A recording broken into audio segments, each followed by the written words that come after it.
Welcome everyone to our webinar on building trust in the age of agentic AI.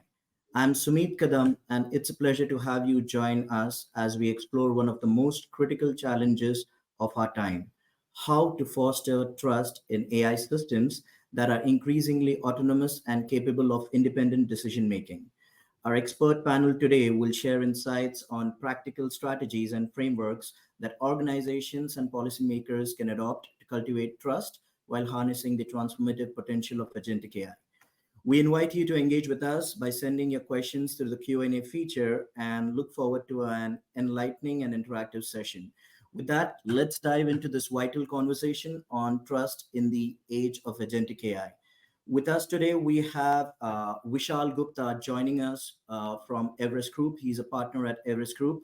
And from Capgemini, we have Sergey Patsko, who's a vice president and the data and AI group offer leader. We have Steve Jones, who is the executive vice president, data-driven business and generative AI leader. Itziar Martinez, who's a senior director, agentic offer leader from Capgemini. With that, I'll quickly get into setting the stage. So this one's for you, Vishal. Thank you for joining us today. How agentic AI alters the governance equation? First of all, Sumit, thank you for inviting me to this session. Happy to share my perspectives. I think this is the agentic era, right? And the topic is pertinent. But you ask a two-parter question, really. That there are two lenses to it. One, the whole governance equation because of AI, not just agentic. And second, how does agentic really changes it? So if you think about this, AI is unlike traditional software because it learns, adapts, behaves probabilistically rather than following fixed rules. If you look at traditional software, the ERPs, the applications, they were built in a certain way. AI is fundamentally different, which means the outcomes with AI can shift over time. They can be harder to predict, and they can even emerge in ways in which the original designers didn't anticipate. This dynamism, coupled with AI's ability to act autonomously, raises new risks around bias, accountability, and compliance. So that's the reason why AI, unlike traditional software, needs strong governance controls. And I'll also take a minute to talk about when it comes to governance, what we really mean by it. See, there is a whole host of literature out there around governance, responsible AI, trustworthy AI, and there can be different lenses to it. But if you ask me, and in a very simple fashion, I see four things. One, the whole explainability part. As I said, AI is probabilistic in nature, right? We do not know what outcomes or what output it will generate. There was a famous incident with Google, after the Gen AI boom, somewhere in 2023, when Google launched its Bard platform. And on its launch day, a question was asked to Bard, and it kind of gave an incorrect answer that led to almost erosion of $100 billion in Google's market capitalization. That can be the kind of impact that it can create. So explainability, which is the outcomes, the hallucinations, the traceability, that's one. Second is bias and ethicality. AI systems are as good as the data they are being trained on, right? Garbage in, garbage out. We discussed that in our last podcast as well. And again, there was a famous example around it, which was around Amazon. Amazon created this recruiting platform. I think it was somewhere around 2015, 2016. Yes, they've been using AI from that time. And they created this recruiting platform that kind of shortlisted resumes. Now, this platform was trained on 10 years of data. And what the system learned was, those resumes that it learned from the last 10 years, they were heavily oriented towards men. So there was a bias around giving higher weightage to male profiles as compared to women profiles. So that's the bias and ethicality part that we are talking about. There is a third aspect around ownership and responsibility. AI, especially Gen AI, is creating outputs after learning from certain data. And if that data is proprietary, then that creates ownership issues. There was a famous case around Microsoft GitHub Copilot. There was a class action lawsuit that a lot of software developers who created code and uploaded it on GitHub, it was open source, but the tool learned from it and started using it for commercial basis, and there was a class action lawsuit. So the ownership and responsibility is the third aspect. And there's a final aspect around data security, privacy, cybersecurity. Again, there was a famous example of a Samsung employee in the early days of Gen AI in 2023. A Samsung employee, using its proprietary, Samsung's proprietary code, putting it into, Chat GPT and trying to, refine it. And the tool learned from it, and the code came out in public domain. A lot of what is out there in governance around AI governance are essentially tied to these four buckets: explainability, bias and ethicality, ownership, and data security and privacy. Now, when you talk about this is the general AI realm, and I think a lot of enterprises, a lot of leaders in the world understand to some extent, some of these risks associated with AI. But the interesting part is what the question that you asked, how agentic AI alters this equation, and that's where things becomes interesting, because agentic AI makes rising to this challenge even more urgent. It introduces compounding risks on top of what people already understand. And let me give that, let me explain that with a comparison. AI has always been there, right? I think a lot of you know that. Gen AI only put AI in everyone's hands, but AI has been here for decades. So let's call it traditional, the pre-Gen AI era. Let's call it traditional AI. Then we had generative AI, and agentic AI is the next leg up. Now, how agentic AI, the governance in agentic AI is different. I'll explain it through three lenses. One, context. You look at Mhm. traditional AI. Traditional AI applications were largely based on a single application. Think about a solution for resume shortlisting, right? The context was clear. Everyone understood what the tool is doing and what the output will be created. There was always a human in the loop. For example, in a medical diagnosis, the tool creating or predicting what might be the disease that a particular patient has after looking at the relevant inputs. The outputs generated, were vetted by a doctor before prescribing a medicine. So there was a human in the loop in those Mhm. scenarios. And the output generated, they were generated at a pace that can be handled by the human, and they have the capacities to responsibly, the doctors had the capacities to responsibly vet the output. And the third interesting part is risk assessment and mitigation. So there were a lot of tools for assessing performance of these traditional AI applications I'm talking about. And if the AI performed poorly on certain metrics, people can just stop using it. The disruption caused by ceasing to use that tool was fairly contained.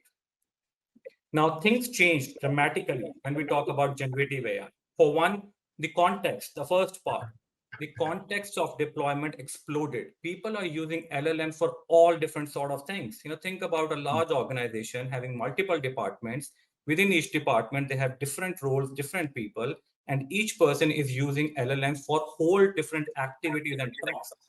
That makes it a gazillion use cases in which LLMs are being deployed. This makes testing for how will the model perform in the intended context of use phenomenally difficult to determine. Second, the human in the loop part that I talked about, while yes, it's relatively straightforward, but with Gen AI, increased training is needed. If users are not appropriately trained to fact check LLM outputs, and by the way, I can tell you, these LLMs, they can lie with confidence, right? If the employees are not checking them, then the organizations are exposing themselves to material risk. Also, Mhm. there is a part around extra training needed for people who are using these LLMs. That's because unlike traditional AI outputs, which are primarily a function of how data scientists build those AI tools, generative AI's outputs are a function of prompts that the end users enter. So changing the prompt will change the output. And finally, the risk assessment and mitigation part, see, that's the most complex part, because a lot of organizations are using these models from different companies like Microsoft, Google, Anthropic, and all that stuff. Now, developers at these companies engage in some degree of risk mitigation, but those mitigations were somewhat generic. When enterprises start to adopt these models in their own environment, right, their data scientists start to modify these models, either at their enterprise level or departmental level, and they're creating new risk assessments. And this can get complex very quickly. There are multiple points at which such assessments can be performed, and it's not clear whether they are needed before or after modification. And this was just the Gen AI part. And finally, I'll take another couple of minutes. The agentic, how agentic changes all of this. The reason is the things become phenomenally complicated with agentic because Agentic uses traditional AI and generative AI as building blocks. Within Agentic, even there are ecosystems. There are task-based agents, there are workflow agents, context-aware agents, and finally the highest level, which is the autonomous agents. Currently, most of the action is between the first and the second level, while the task-based agents is okay. When we start looking at workflow agents, which is level two, the context again broaden. The kind of use cases, where it is being deployed, how it is being used. It is a very wide array of context. Becomes very difficult to manage. Second, agents are not just taking or making predictions, right? They are taking decisions and they are performing actions against those decisions. There might not be a human in the loop to take care of this. That creates additional risk. And then the most interesting part, most organizations today are heading towards a multi-agent architecture, right? It's not just going to be one agent doing everything. You will have multiple different agents in different parts of the organizations. That creates a multi-agent architecture, creates additional risk. And on top of it, finally, this multi-agentic AI agent within your organization is now also talking to AI agents outside your organization. And this is where I say, welcome to the world of agents, right? This creates a dizzying web of risks that defy easy calculation. And this is the reason why with agentic AI, the governance equation changes significantly because the risks are compounding. A lot of people, a lot of leaders in the market today may understand what the traditional risks are with AI, but with agentic AI, things are changing and the focus needs to change accordingly. Hope that makes sense, Sumit. Thank you, Vishal. Very insightful perspective on this topic. And with that, I'll go to our agentic offer leader with ZR. ZR, given these risks, what foundational principles should guide AI governance in this new era? Yeah, hi. So I think the way to think about this is that the core principles of AI governance haven't really changed, as pointing out to what Vishal was saying. It's just that as the way we apply them now, because of agentic AI, the stakes have risen. So here for me, there are five big pillars, which I will talk about. So there are accountability, transparency, then explainability, fairness, and also security. And I will try to touch upon this also and give you a sense of how they look like in practice. So for accountability, this is a big one because when agents start taking actions on their own, the question then becomes like, okay, who is now responsible if something goes wrong? Governance here means making sure that we know which humans are responsible, and when human and what at which stages also human oversight is needed, and also that there is a clear path for escalation to humans when an agent goes off the script. So that's the first one. So then we have transparency. So trust depends on visibility. And here we need to be able to see not just what the agent did, but also the reasoning steps or the logic behind it. Things like that's where things like visibility also into the policies, into the training data that was used, and also to the scope of the autonomy that was granted becomes relevant, so that we are the agents are not taking those decisions in a black box. So that's about transparency. Also closely related to that one, we have explainability. With agentic AI, we also do not only want to explain what was the model output, we also want to understand or be able to explain the behavior of the system. So why did an agent call a certain API, or why did it use a tool, and why did the agent took a path versus another one? So here, tools like, for example, flow visualizations can be really helpful to make all this process more understandable. Then in terms of fairness and inclusivity that also Vishal touched upon, so bias can sneak in at every stage here, and when agents are making multiple decisions one after the other also in a sequence, then it can compound. So here having those agents being tested with different users, with diverse users from different backgrounds, checking for those potential unintended impacts, and also when you are designing those workflows from the very beginning, having inclusivity in mind. So having all type of personas designing those workflows, or anyone that can be affected being a participant of those workflows. Then we have security and privacy. So this one becomes even more relevant again with agentic systems. So those agents are connecting to APIs, they are connecting to tools, they are handling a lot of data, they are executing actions on our behalf. So this expands or increases the potential surface of attack. And here governance means having tight access controls, also having sandboxing, monitoring potentially for malicious inputs, and also having strong data protection so that the trust from the users isn't broken. So those are the principles. Then if we look a bit more into how we can put them into practice, I would say that first of all, it's very relevant to have guardrails and policies clearly defined. For example, limiting the scope of actions of an agent so that it can or it cannot take decisions without human oversight. So we have clear boundaries defined for those agents. Continuous monitoring is another one, and auditing. So having automation to flag, for example, when it's drift, when there are anomalies, or when it's no compliance. Another part also, which is coming more and more now with agentic protocols, is, for example, with the agent to agent, is the agent cards, which are these standardized documents that make assumptions, that show the assumptions, the limitations, and the intended use of each agent, so that everything that the agent should and should not be doing and can do is transparent from the very beginning. Another one I would say as well are evaluation pipelines. So not just having offline evaluation, but also having things like red teaming, fairness audits, and also putting those agents in more stressful or corner case situations to see how they behave. Human in the loop, very important ones in terms of governance. So selectively integrating at which steps of the process we need to have human oversight. So also that the human role is clear when we make those agentic workflows. And then I would say another important one is as well cross-functional, having cross-functional governance bodies. And here I mean not only having tech teams, but also bringing teams from legal, from risk, ethics, so that those agents are somehow reflecting the business reality, but also the societal values when they are defined. So I would say those would be it. Thank you, Itzia. Interesting perspectives. And with that, I'll move on to Vishal. So, Vishal, what does effective AI governance actually look like in practice?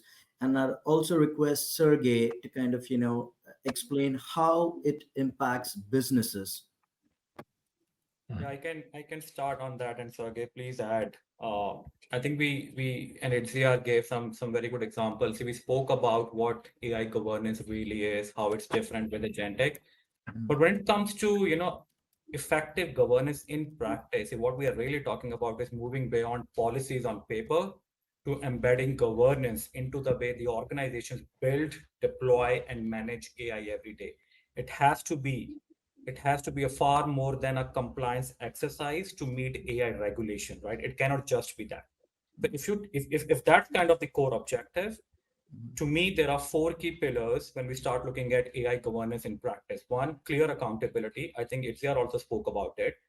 A lot of people in my conversations ask me, "Hey, is IT the ultimate owner of agents in the ecosystem?" While IT has a lot of or IT has a big role to play, but the ownership or the accountability needs to come from a cross section of stakeholders. The business needs to be involved, the compliance and risk stakeholders needs to be involved, and even in some cases HR can be involved. So ensuring a clear line of ownership and accountability is important, because when questions arise about bias, misuse, or unintended consequences, you know who's the person to take care of. So that's one. Second is the governance must be life cycle based, which means governance cannot start or should not start once the model is live. It needs to start at the ideation phase and should run through, data sourcing for training the model. So the model training part, the deployment, monitoring, and requirement. So I'm talking about the entire life cycle of the AI or the agentic tool. That is where the governance. That is how the governance should be. A lot of people say, "Hey, when I implement an agentic AI solution, that's when we'll start thinking about governance." No, it needs to start at ideation. Third, governance must be adaptive, and this goes to my earlier comment, when I made at the beginning of the session. AI systems learn over time. They are unlike traditional IT systems. They evolve and sometimes behave unpredictably, especially with agentic AI. So, effective governance means continuous monitoring, ongoing risk assessment, and escalation paths for human intervention. And the fourth and the final piece for practical advice is embedding governance into the culture, the fabric of the organization. This means training your employees, upskilling them, aligning governance with your business needs, and making, even going to the extent of making ethical use of AI part of performance evaluations or performance measures and incentives. Governance works when it's both a compliance guardrail and a business enabler. Hope Yeah, that makes sense. thanks, Vishal. And maybe, talking about the impact on business and why business should even bother about governance, especially for AI, let me give you one data point. We had a Capgemini Research Institute report recently released on agentic AI, and we surveyed more than 1,000 CXOs across multiple enterprise companies. And what we found out, and then there was a lot of discussions on LinkedIn when we posted this report, the most interesting fact, in my opinion, was that the trust in autonomous AI agents actually has decreased year on year. So the interest in AI agents is increased significantly. Everyone now wants to use agentic AI and all kind of functions in the enterprise. But if a year ago, about 43% of our respondents, they said, yes, we would actually trust fully autonomous AI agents to do something on our behalf for our function. So 43% last year. That has dropped to 27% in April this year. And I don't know what is now a few months later. So the trust is going down because people use Gen AI, use agentic AI, and they realize that they do mistakes. You have to take care of all the governance aspects that Vishal, you and Idzia just have spoken about, because otherwise there will be no trust. If there is no trust, there is no adoption. If there is no adoption, then there is no value to business. So that's the impact on business, is the trust. And without governance, you cannot have this trust. So I think also the other way of thinking about, and that is quite well spread already, the other way of thinking about effective governance of AI and agentic AI would be very similar how you do the governance for your own colleagues, for your teams. So if you change the operating model of the enterprise in a way that in the same rigor, there's the same accountability, you deal with AI as with any human contributor, that's the paradigm shift that you need to have. And that goes way beyond IT or legal, because these AI agents will now work and already working in all functions of the enterprise. And think about a colleague that you're onboarding for the role. You just hired someone. You know the role, you assign a specific responsibility, a specific scope of work to this person, right? You explain this to this person. You explain some ethical rules that exist in your company. You also talk about addressing risks in this role. If that happens or that happens, how you escalate as a person, you get this additional approval, for example, on these kind of things. So also you have to explain to your colleague overall what are the values of your company, what are the business goals, and maybe some processes, standard operating procedures. You hand over this SOPs to colleagues, you ask them to read. So think about now agentic AI and AI agents. They will act on your behalf. So you have to treat them exact same way. But then from the technological perspective, from trust and governance perspective, how do you codify your business knowledge? How do you codify your standard operating procedures so that AI agents, when you onboard them, could easily read, understand, and comply to all of those rules that you have set up for your company? So that is very interesting approach, I think, and a very powerful and effective approach to governing AI. And that will have an impact for all functions in the enterprise for in your business, and not only IT and legal. So that would be my additions, Vishal, to what you have just described. Thank you, Sergey and Vishal, for those insights. With that, I'll move on to our next expert, Steve. So, Steve, I'd like to know how Capgemini is helping its clients achieve this business value that we've been talking about through agentic governance. I think the key word you've used there is value. Is how do we describe what we're doing to the organization in a way that makes sense? We're not governing AI for the point of just governing AI. One of the reasons why we talk at Capgemini about the concept of trusted AI over responsible AI is that from an organizational perspective, when you look at governance, responsible, if you have something that's working for an oil company and is aiming to reduce carbon, in one theory, the most responsible thing is to turn off the oil company and stop everything happening. But that's not to be trusted. And I think this is a really important bit that we look at is, as Itzia mentioned about the fact that with things like the new pieces, ACP and A2A and MCP, and all of those sort of technology infrastructures, and then what Vishal talked about in terms of the fact that it's not just a risk and compliance thing. It's actually about how you manage this and what Sergey was just talking about in terms of that structural element. For us at Capgemini, the big thing we try and work on with clients, and it plays back to something Jensen Wang said at the beginning of the year, which is there's actually two types of risk. There's two types of governance. There's a governance of the technology, which he talked about as being the HR for AI. There's a different challenge of having these agents. They're a new workforce. Well, guess what? Your HR department isn't there to make you happy. And most HR departments are famed for not doing that. What they're there for is the ability to manage the risk of having employees, making sure you do background checks, making sure that you do the performance appraisals, making sure that you have the right payroll in place, the contracts are managed standard. You don't allow every single part of the business to write its own employment contract or set up its own payroll.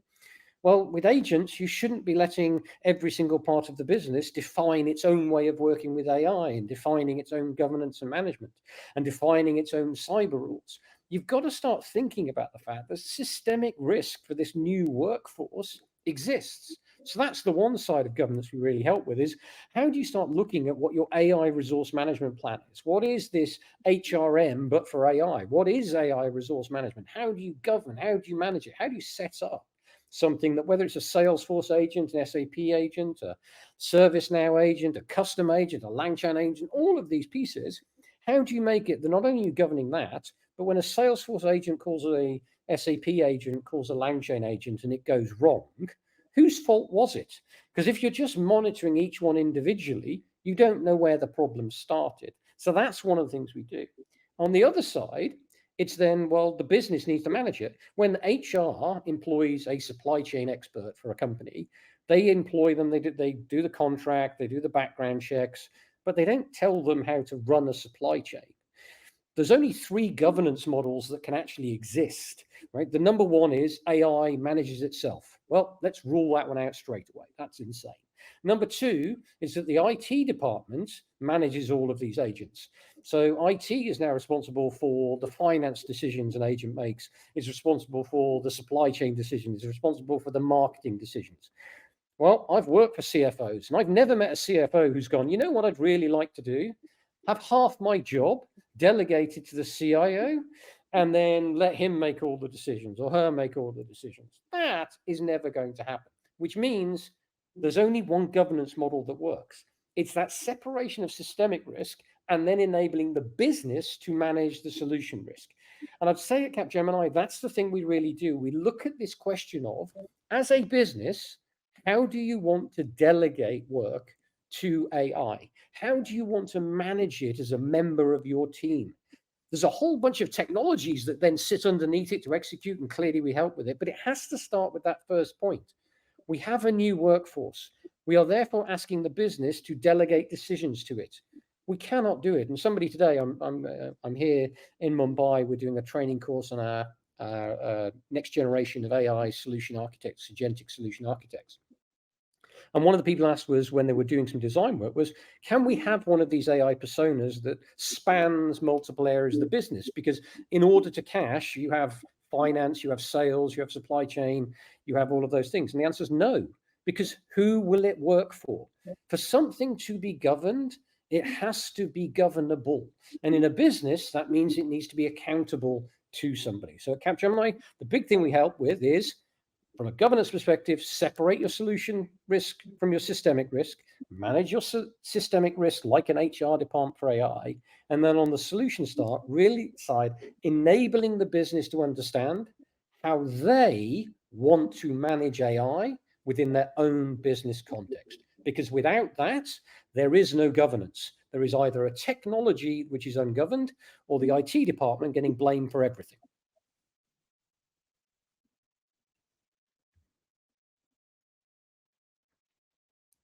You've paused there, Sumit?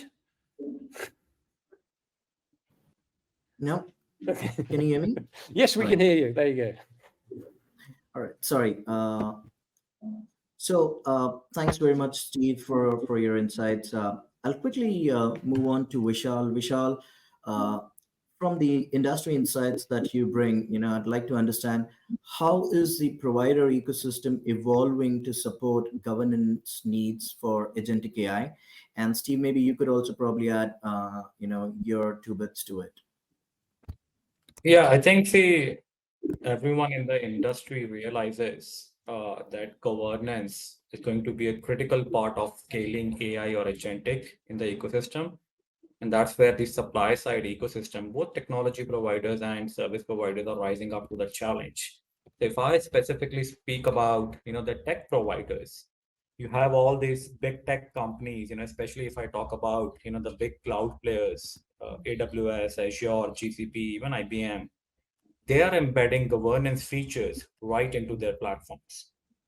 And I can give you examples. Microsoft has their Azure AI Studio with built-in red teaming and audit logging. Google has its Vertex AI, and they're pushing regulatory alignment features within that.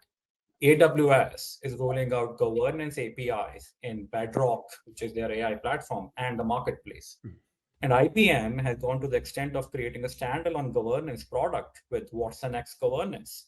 So they are doing a lot of this governance features by embedding it in their existing platform, because they believe it's going to be a critical component of AI, not just an afterthought. At the same time, while all these big tech players, they are creating all these investments in building these governance features, we are also seeing specialists and niche firms. And there are many in the market: Credo AI, Holistic AI, Truera, Fair Now, Trustable, OneTrust, many of them. We even published a report around that around a month or 2 months ago. I'll encourage the audience to go and check our website. But these specialist firms are creating dedicated governance platforms, and that's giving enterprises more flexibility. So, for example, Credo AI, they are focused on creating an AI governance platform that translates principles into operational controls. So, bias testing, compliance dashboards, policy enforcement, stuff like that. Holistic AI, another specialist company, they specialize in AI risk assessment and audit tooling. So helping enterprises prepare for evolving regulations. Truera, another example, right? They provide model monitoring and explainability tools, especially popular with financial services firm. So net, the bottom line is, governance, as I said, is no longer or cannot be an afterthought. It's becoming a core feature of the AI ecosystem. We're talking about big tech, established tech players, or we're talking about specialist up and coming players who are focusing on governance. Providers know that without trust, adoption will stop. So the ecosystem that as I said, they are gearing up for the challenge. And I think, just to build on that, I think there is a huge ecosystem. I'll throw in people like Weights and Biases and Fiddler.ai into the list. There's a lot of companies out there. The thing that I'd always advise everybody, and I think you probably agree with this, is when it comes to governance, be very clear it's not walled garden governance. Because some of these companies will go, if you just use all of our tech, then it's governable. Well, that is not a great way to go. And I think there's one bit I'll put in governance, which is a universal problem, which is all of these governance things are great, and use a lot of them, work with them. But there's an underpinning problem, which is to do with security.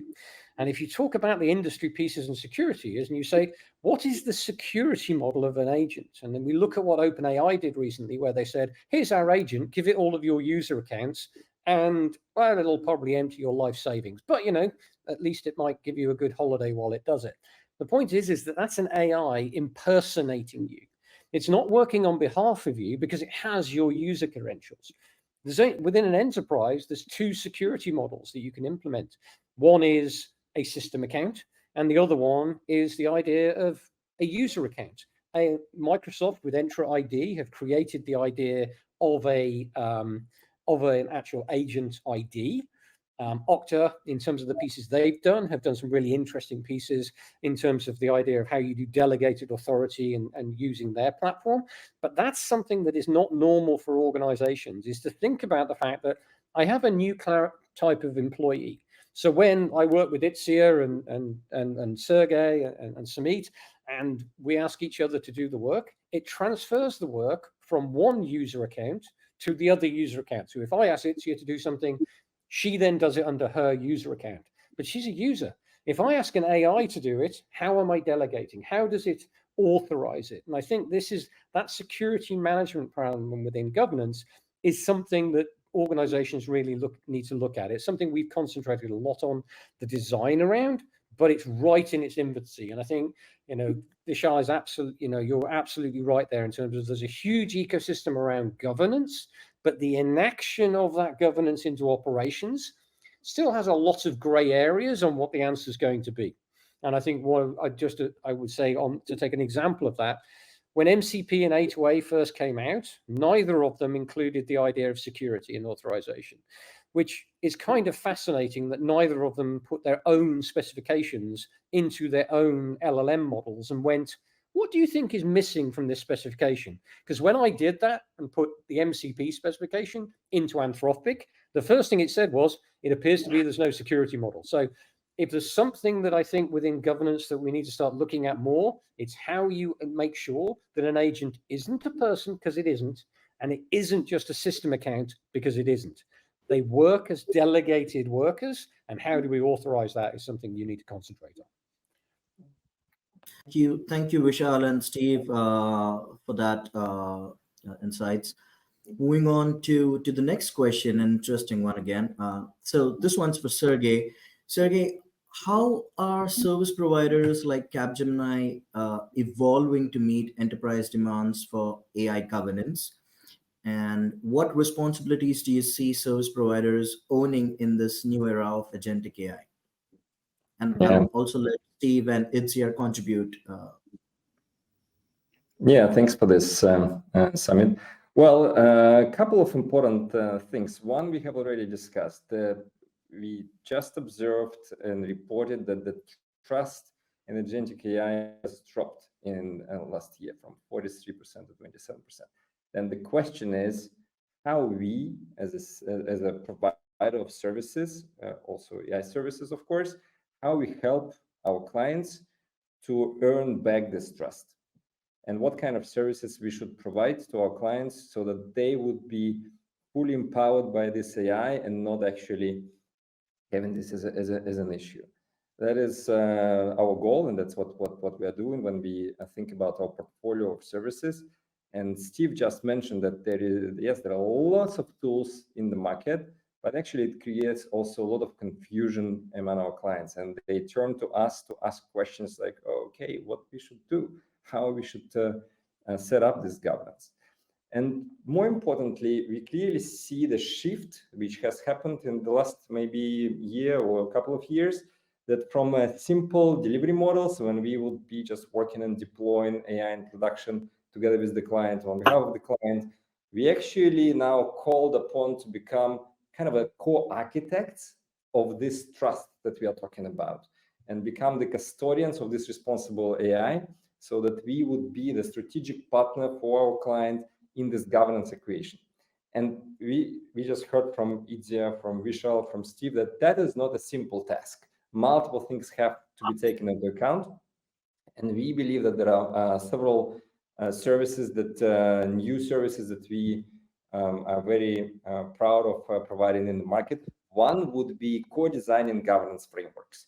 All that Steve and Vishal have spoken about, it's a complex task, how to separate the systemic risk versus solution risk, and how to create the governance model, the governance framework. What would be your decision boundaries for your agents? Should they be completely autonomous, or together with the human in the loop options, and multiple decisions to make? What are the escalation protocols, for example, when something there's some ambiguity with agent, who should be looking over, and which human should be actually taking action? What is the audit standard for this type of agent that you are deploying? Can you actually trace back all the agent states, the context that agent had when the decision been made and certain API calls were called or tools were used? So again, to summarize, first is core design and governance framework, and that is the service that we provide to our clients, and that becomes more and more needed in the market. Sometimes the second piece that I would like to highlight before asking also Steve to contribute is this notion of responsible AI as a service. It's a managed offering. So yes, we can help you to create the governance framework, but then someone needs to actually run it daily, right? And some of these functions can be in your IT organization, some of these functions can be in your departments of certain functions, but also we as a service provider can provide the service to you. We can monitor with all the tools and platforms that we have, bias detection. We can also do the ethical risks assessment for your applications from design phase to actual deployment phase, all the life cycle documentation and traceability of your AI agents. All of this we can provide as a service, responsible AI as a service. Steve, would you like maybe to mention any other services that we are now adding to our portfolio? Absolutely. I think Itzia's probably got some she can mention as well. So I'll hand over to her afterwards. But I want to pick two that are in that area that I called AI resource management. And in particular, something around red teaming. If you don't know what red teaming is, also known as adversarial testing, it's the idea that these models, these agents are going to fail. Not might fail, they're going to fail. And some of the ways they can fail can be super entertaining if you're working in a business, because you can jailbreak it, you can change its behaviors, you can absolutely subvert it. And you need to know as a business, are your guardrails sufficient? What happens when that happens? Or do you detect it and able to cancel it? That red teaming is something that absolutely shouldn't be done by every single team individually. You need expertise in red teaming across the organization. It's the AI equivalent of penetration testing. You don't let your CMO run penetration testing against the .com site. Yes, they might be responsible for it, but they don't know what pen testing is. They don't know what the latest issues and hacks are. So red teaming is a great example of the sort of thing that you need to establish as an organization. It's the AI version of pen testing. That's how you need to think of it. Second thing is monitoring. I talked about the fact that if you've got a Salesforce model, an SAP model, a LangChain model, a Google a Google Agent Space agent, all of those things working across all of those areas, I need a consistent way to manage it. As Vishal talked about with these governance platforms that are coming out, the monitoring, the management, the visibility of these things needs to be end to end. It needs to look at whether something's working or not. I'll give you a great example that I've been working on recently, Sergey, which is comparing GPT-5 with the GPT OSS 20 billion parameter model. The great thing about the 20 billion parameter model is it's incredibly cheap, which is good.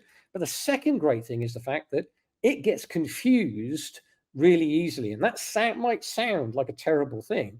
But the point is when it gets confused, I can see it's getting confused and kill the process. So if it doesn't understand the problem, GPT-5 will take about the same amount of time and give me an answer back. There was actually a really interesting paper that OpenAI released recently that talks about this challenge of how models imagine answers and better ways to solve it in terms of making them humble.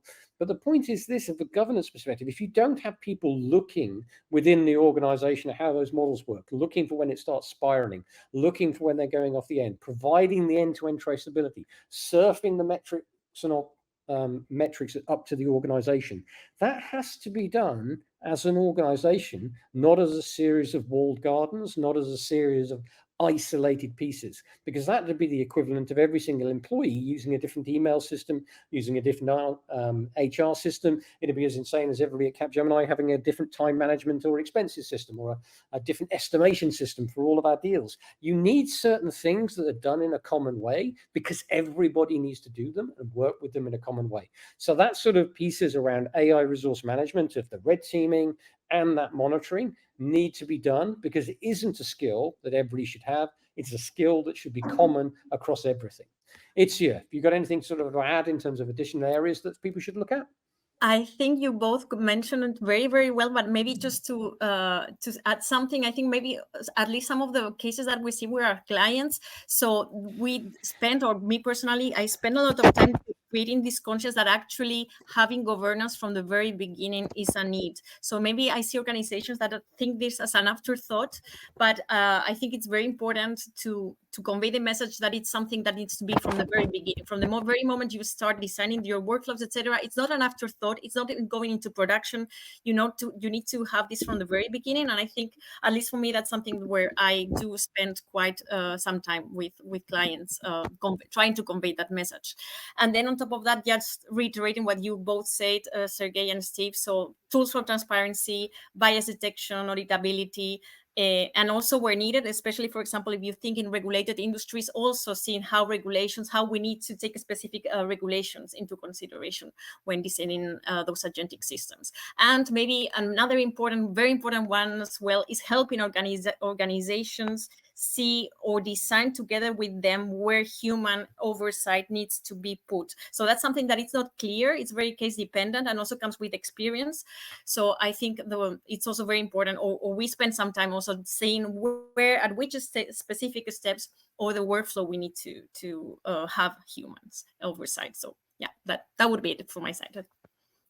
Yeah, thank you, Idzie. So, Samit, if I try to sum it up, what kind of new services we provide to our clients?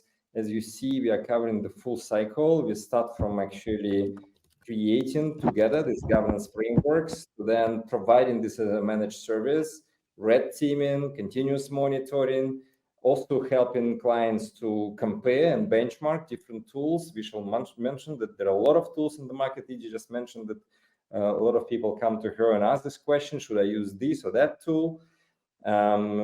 Also, Steve has spoken about cross-platform observability, how to create this monitoring service. And finally, the last piece I would add, the operating model. Once you have this designed, once you know what kind of toolings to use, what kind of operating model you have to set in your organization. And that's what we also help clients to achieve. And this all creates a vast and interesting services that we can provide to our clients to be successful with this AI market. Thank you, Sergey, Steve, and Ziar. As we near the end of this wonderful session, I'd like to quickly ask one last question to the entire panel. What practical steps should enterprises be taking today to operationalize governance of agentic AI? Maybe Vishal, you could probably Yeah, I can start, Sumit, and I think we have discussed some of that, but at the heart of the argument is, when you talk about operationalizing governance for AI, it cannot be just about writing policies. It's about embedding guardrails into day-to-day practice. So there are 4 or 5 things, right? One, establishing clear accountability. I'll not belabor the point. I think we have spoken about it enough. Governance cannot just live in IT. IT has an important role to play, but it needs a cross-functional ownership across business, across risk and compliance, legal, all of that. In fact, someone asked an interesting question. Do you foresee a new type of role called governance emerging? Absolutely yes.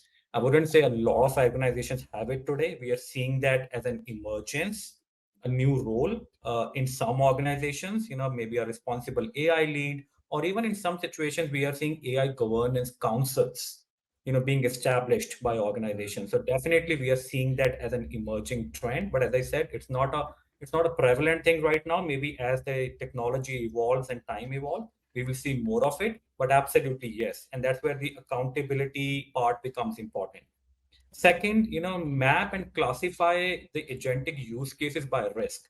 think about this, not all agentic AI use cases, they carry the same risk, right? A chatbot isn't the same as an autonomous vehicle or an agent that automates financial approvals. Enterprises should classify and tier the use cases by risk, looking at autonomy, impact, regulatory sensitivity, reputational exposure, stuff like that, and then apply the necessary controls. Third, embedding guardrails across the life cycle. I spoke about it, right? Governance is not a one and done thing. It's not a one-time audit. It is a continuous cycle. Before deployment, we spoke about, I think Steve, Sergey, they spoke about red teaming, bias testing. During deployment, runtime guardrails, escalation triggers, human in the loop. After deployment or post-deployment, which is ongoing monitoring, logging, drift detection, think of it as a continuous governance, as I said. Fourth, strengthen the monitoring and intervention protocols. I think again someone asked a question in the chat. How do I think about trust when agents talk to each other, right? Agentic AI doesn't just predict; it acts, and they will talk to each other. And in future, agents within an organization are going to talk to agents outside their organization. So enterprises need intervention protocols: when to pause, when to override, when to even shut down. And for all of that, you need transparency dashboards, audit logs, alerts that can make it possible. And last, the final thing, which is kind of over encompassing, is embed governance into culture. This is not just the remit of either IT or let's say the business who is implementing an agent within their department. It has to be a cultural shift. Governance only works if it's cultural, right? So training your staff, upskilling your employees, doing explainability literacy, all of that will become important as everyone in the ecosystem plays a role in ensuring that the right governance happens within an organization. Thank you, Vishal. Steve, Sergey, Itzir, do you have any thoughts Oh, on the same? absolutely. Well, I think building what Vishal said is, back to, I'm sounding like a sort of broken record here, but back to that idea of the AI resource management, the separation of solution risk and systemic risk. And somebody made a really great comment, I think Fabian Schladis, thank you very much for Fabian, is should we treat AI as a subcontractor? That mental model for governance of thinking about AI, I'm going to steal, to be honest, because I think that's exactly the point, is you should be thinking about this as a subcontractor. It's not one of your employees. If you fire an employee, everybody else learns. That's just the reality. So I think that idea of separating solution risk from systemic risk, managing systemic risk for the organization because it's systemic, and treating these agents like subcontractors, like things you are employing, which you may well be doing from Salesforce, from SAP, from ServiceNow. They want you to buy their agents. Well, you're subcontracting.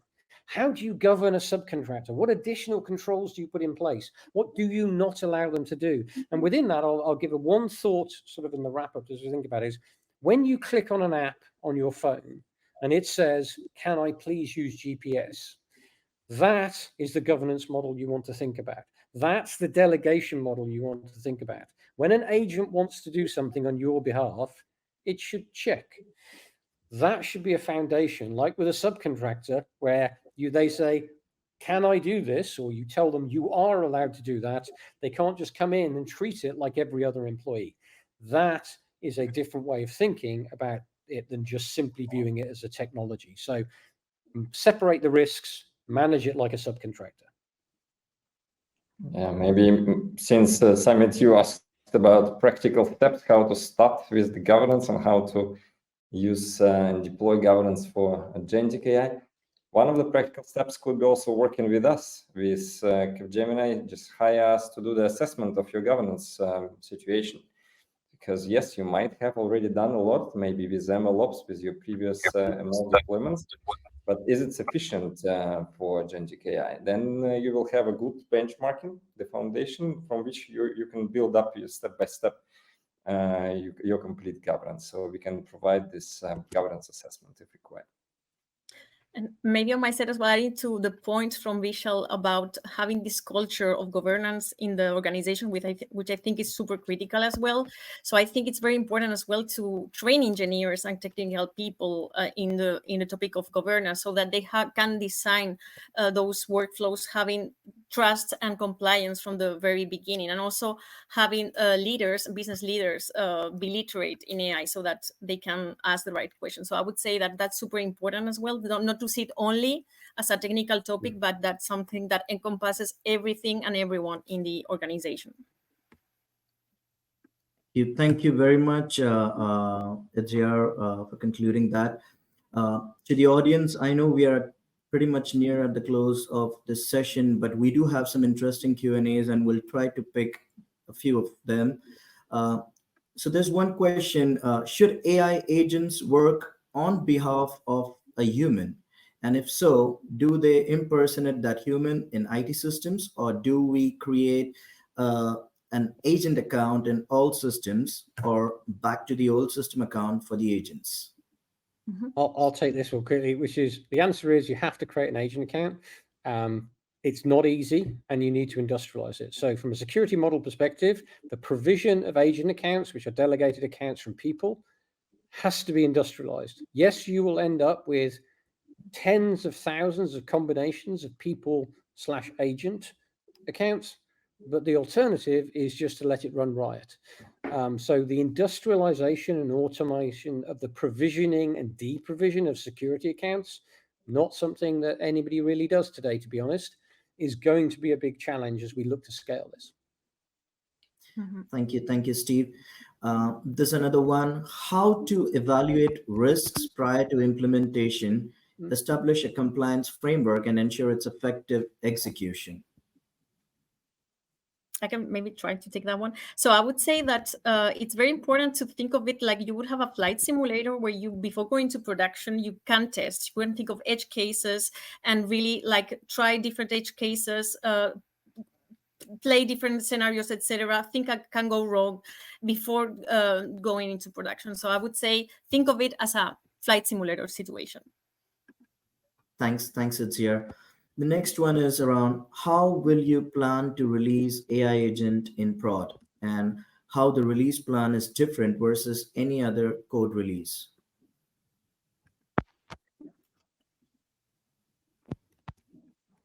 Well, I think maybe if I'll go then on that. The difference between any other code release, to be honest, is that how you validate it. A code release and a patch, a unit test, can go wrong in certain ways. An agent can go wrong in many, many, many, many, many ways. So the important stuff on the release isn't necessarily that it's any different from a pure steps perspective, but what is in those steps is different. So normally when you do a code release, you test that it works and you test a couple of things that it might do wrong.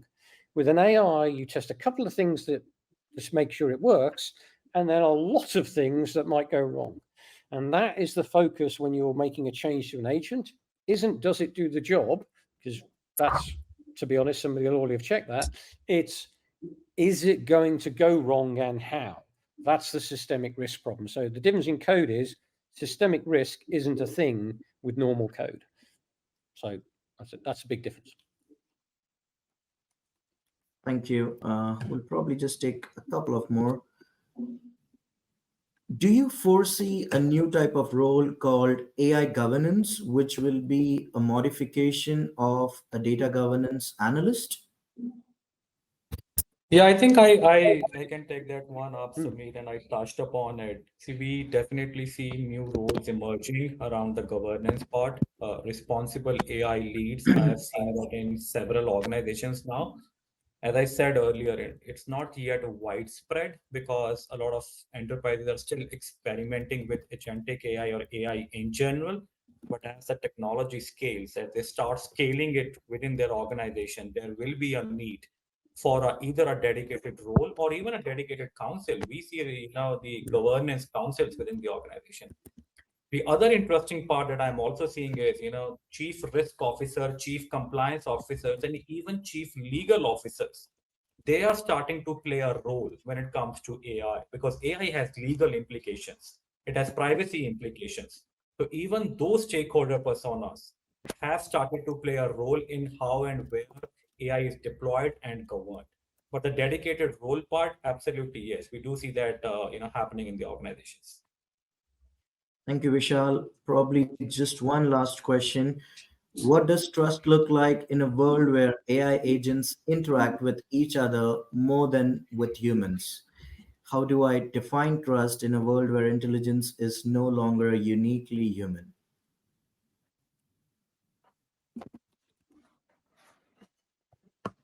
Who wants to go for that one? Sergey? Well, yeah, well, I think that's exactly what we were discussing today. We anticipate that there will be, from the number of interactions perspective, there will be more interactions between agents than with the humans, but it doesn't change everything that we discussed today: responsibility, accountability, and so on. You, as a human, you should ensure that you govern agents, and someone is responsible for starting an agent and then removing the agent from work. So I don't see any. I think the big change will be actually in industrialization, because you have to do it at scale, and a lot of automation will be required. And you will have other agents that are actually governing also some of your agents, but then you specifically define rules and responsibilities and what needs to be checked. And the red teaming exercise that Steve was talking about will be just deployed at scale and automatically looking after all of those agent-to-agent communications as well. Great. Thank you very much. I know we are probably a minute over the scheduled time. I'd like to take this opportunity to sincerely thank our expert panelists today for sharing their valuable knowledge and perspectives, and to everyone who has participated in this session today. Let's take the insights from our session as a foundation to guide responsible innovation and ensure that AI works for the benefit of all. We look forward to welcoming you at our next event. Until then, stay curious, stay informed, and thank you once again for being a part of this important dialogue. Have a great day ahead. Goodbye. Thank you. Bye.